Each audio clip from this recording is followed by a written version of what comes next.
Mega mind IAS में आपका स्वागत है। मैं हूं सुधीर कुमार। चंद्रयान-3 की सफलता के बाद आज यानी 2 सितंबर को 11:50 पर इसरो ने आदित्य एल नामक अपने सोलर मिशन को लॉन्च किया। आदित्य एल-1 सूर्य की ऑब्जर्वेशन करेगा और सूर्य के बारे में डिटेल को इकट्ठा करके धरती पर भेजेगा, इसरो के मुख्यालय पर भेजेगा। आपके मन में ये सवाल उठता होगा कि सूर्य पर कैसे कोई मिशन भेजा सकता है। चंद्रमा मंगल तक तो ठीक है, लेकिन सूर्य पे कैसे कोई मिशन जाएगा। सूर्य पे तो इतना टेम्परेचर के कोई भी एलिमेंट, कोई भी तत्व वहाँ सर्वाइव नहीं कर सकता है। आइए इसको डिटेल में समझते हैं, लेकिन उससे पहले हम एक चीज़ जान लेते हैं। सूर्य पर अभी तक लगभग 22 मिशन भेजे जा चुके हैं, नासा के द्वारा, ईसा के द्वारा, जाक्सा के द्वारा, चीन और जर्मनी के द्वारा। सूर्य पर भेजे जाने वाला पहला मिशन 1981 में 1981 में जाक्सा द्वारा, जापान की स्पेस एजेंसी जाक्सा द्वारा हिनोटोरी नामक एक एयरक्राफ्ट भेजा गया था, जिसने सूर्य का अध्ययन किया था। सूर्य के नज़दीक पहुंचने वाला अभी तक का जो सबसे सफल मिशन रहा है 2018 में नासा द्वारा छोड़ा गया पार्कर सोलर प्रोब। 2021 में साइंटिस्टों ने दावा किया कि इसने सूर्य के कोरोना तक को छू लिया था। आज इसरो द्वारा जो लॉन्च किया गया आदित्य एल-1 है, उसके बारे में हम डिटेल से देखते हैं। सूर्य जो है हमारी पृथ्वी से लगभग 15 करोड़ किलोमीटर दूर है। सूर्य का स्ट्रक्चर देखें हम तो सूर्य का जो लाल भाग दिखाई देता है उसको हम फोटोस्फीयर कहते हैं, प्रकाश मंडल कहते हैं। सूर्य के उस लाल भाग के किनारे जो हल्का हल्का पीला कई रंग का दिखाई देता है, ये वाला पार्ट, इसको क्रोमोस्फीयर या वर्ण मंडल कहते हैं। और ऊपर जो मुकुट जैसा जो दिखाई देता है उसे कोरोना क्रीट कहते हैं। इसे सूर्य का मुकुट भी कहते हैं। ये कोरोना सिर्फ सूर्य ग्रहण के समय ही दिखाई देता है। सूर्य का टेम्परेचर लगभग 5500 डिग्री सेल्सियस, लगभग 6000 डिग्री सेल्सियस है। अब आपके मन में सवाल आता होगा कि सैटेलाइट फिर जाएगा कहाँ, एयरक्राफ्ट जाएगा कहाँ, सूर्य पे जाएगा या उससे कुछ दूर रहेगा। आइए इसको समझते हैं। जो सैटेलाइट या एयरक्राफ्ट छोड़े जाते हैं वो जाते हैं लैग्रेंजियन पॉइंट पे।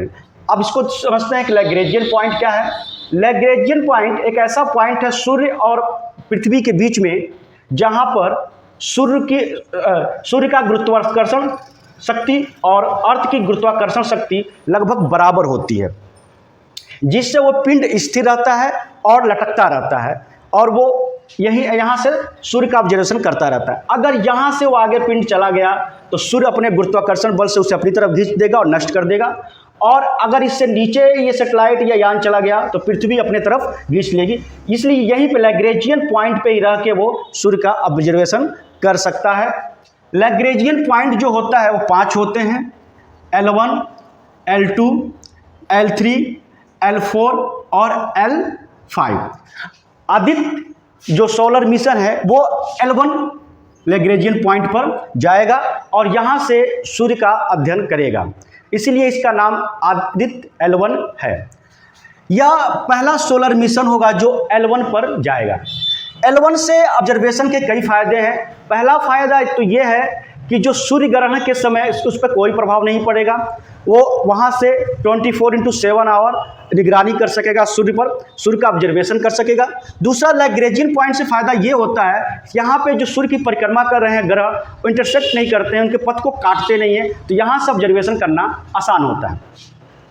अब बात करें कि ये लैग्रेंजियन पॉइंट कितना दूर है पृथ्वी से, तो ये पृथ्वी से लगभग 14 लाख किलोमीटर दूर है और सूर्य से लगभग 14 करोड़ 82 लाख किलोमीटर दूर है। यानी 14 करोड़ 82 लाख किलोमीटर दूर से ही हमारा आदित्य एल-1 सूर्य का ऑब्जर्वेशन करेगा। इस दूरी से आगे जाने पर उसके टेम्परेचर को बर्दाश्त नहीं कर पाएगा, सर्वाइव नहीं कर पाएगा और नष्ट हो जाएगा। यही वो आदर्श स्थिति है जहां से कोई सैटेलाइट या एयरक्राफ्ट सस्टेन कर सकता है, सर्वाइव कर सकता है, लैग्रेंजियन पॉइंट पर ही।